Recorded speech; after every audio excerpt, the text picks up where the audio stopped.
Estamos de volta com o Game Shark de Yakuza Like a Dragon.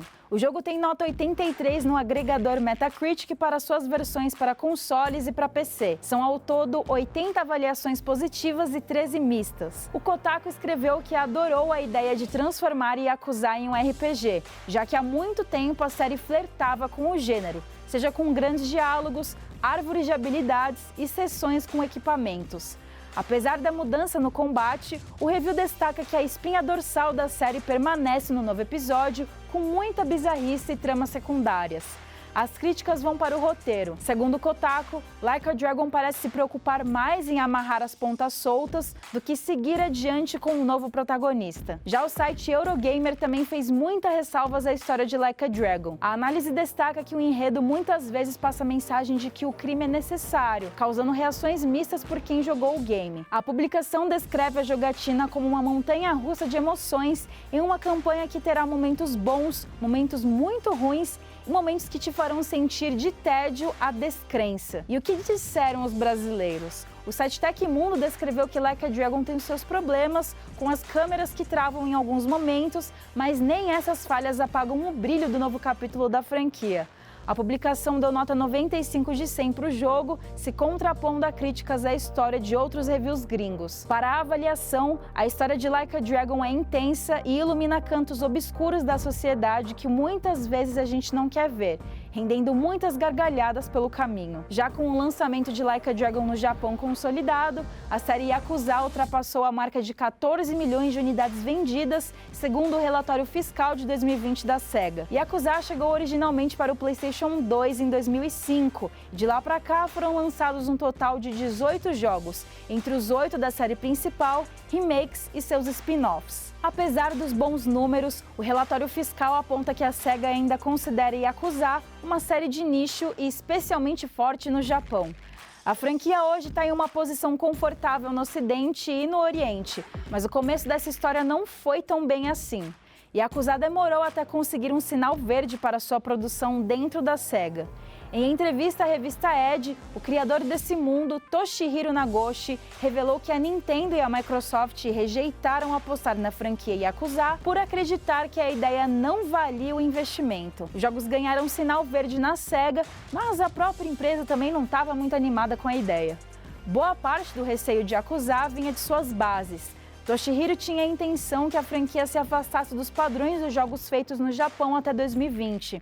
A ideia era desenvolver um game sem apelo para crianças e mulheres, focando a experiência no gosto de homens japoneses. Nagoshi disse que muitos elementos de Yakuza refletem seus próprios gostos pessoais, como a presença ostensiva de bebidas e mulheres. As missões das campanhas, além dos nomes de personagens, são herdados de casos que o criador ouviu ou pessoas que o ajudaram durante a vida. A ideia ainda tinha mais um entrave: a temática. Yakuza é a maior organização mafiosa do mundo, um problema e um tabu para o governo japonês pela sua atuação dentro e fora dos parâmetros da lei.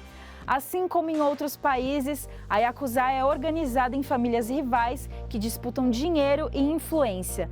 Na estrutura existem os padrinhos, que oferecem dinheiro, conselhos e proteção, e os afiliados, que são subordinados que juram fidelidade incondicional à família. Qualquer jovem com 25 anos pode ingressar na Yakuza. Quem adere à organização recebe aulas de artes marciais, manejo de facas e outras armas brancas.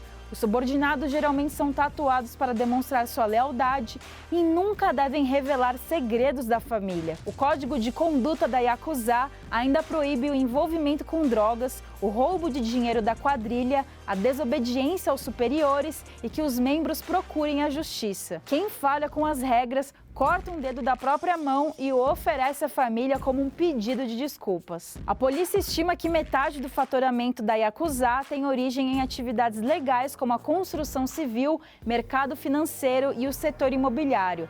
As famílias possuem mais de 1.000 empresas de fachada, incluindo agência de emprego, companhias de seguro e até estúdios de cinema. As empresas lavam dinheiro para o outro lado da organização.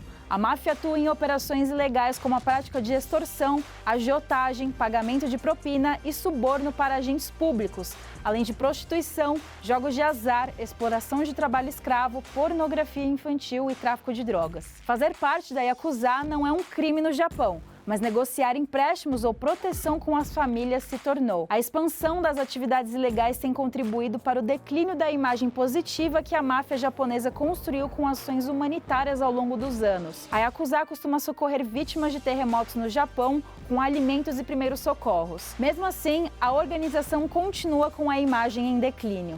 A polícia estima que a Yakuza perdeu mais de 33 mil membros nos últimos anos.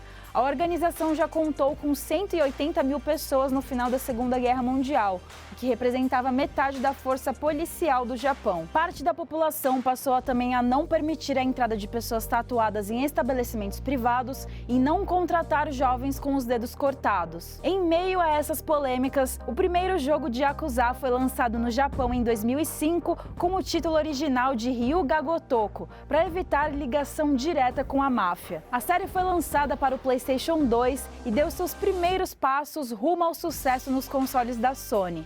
O primeiro game da série mostra o começo da jornada de Kazuma Kiryu, um homem que busca respostas após ser preso ao assumir o assassinato do seu chefe do clã. O crime foi cometido pelo seu melhor amigo, que sumiu com a sua amada e com o seu dinheiro. Caraca, que difícil essa vida. O game ganhou um remake em 2017 chamado de Yakuza Kiwami. Desde o começo, a série replica aspectos da organização criminosa na vida real. Uma dessas semelhanças é que, em Yakuza, você não encontrará facilmente inimigos com pistolas ou facas. O Japão tem pouco acesso às armas de fogo, então no game, na vida real, os membros da Yakuza costumam atacar com artes marciais e armas brancas. Kiryu ataca também com objetos do cenário, que podem ser até bicicletas ou motos. O protagonista é visto como um bad boy durante as lutas, mas mostra uma personalidade dócil e gentil nas missões. A história de Kiryu continua em Yakuza 2 de 2006 e o remake de Yakuza Kiwami 2. A trama está situada nos anos 80 e mostra a briga entre os clãs japoneses e uma nova máfia coreana que agora atua no Japão.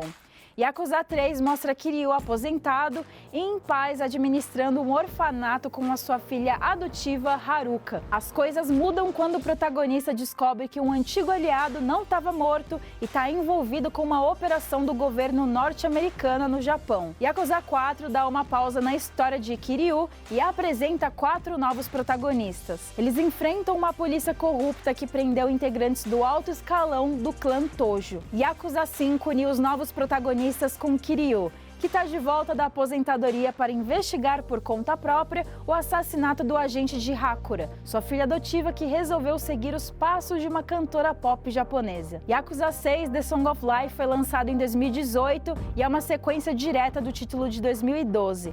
A carreira de Haruka é prejudicada quando todos descobrem segredos do seu passado com Kiryu.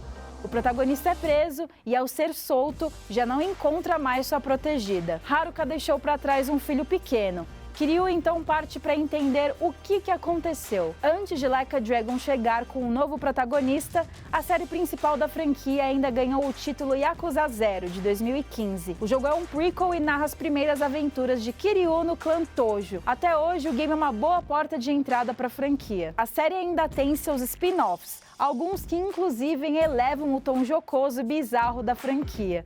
É o caso de Yakuza Dead Souls, que se passa em uma realidade alternativa em que os personagens precisam combater uma invasão zumbi em Tóquio. Já Yakuza Kenzan e Yakuza Ishin são focados no Japão feudal e protagonizados por figuras históricas para os japoneses. Os dois títulos nunca chegaram ao Ocidente. O spin-off mais conhecido de Yakuza é Judgment, que mostra a história de Takayuki Yagami, um advogado arruinado, assombrado pelo passado, que vai em busca de redenção enquanto trabalha como detetive particular na criminosa Kamurocho. O jogo era exclusivo de PlayStation 4, mas com a parceria da Sega com a Microsoft, receberá uma nova versão para novos consoles em 2021. Judgment chega para PS5, Xbox Series X e Google Stadia no dia 23 de abril.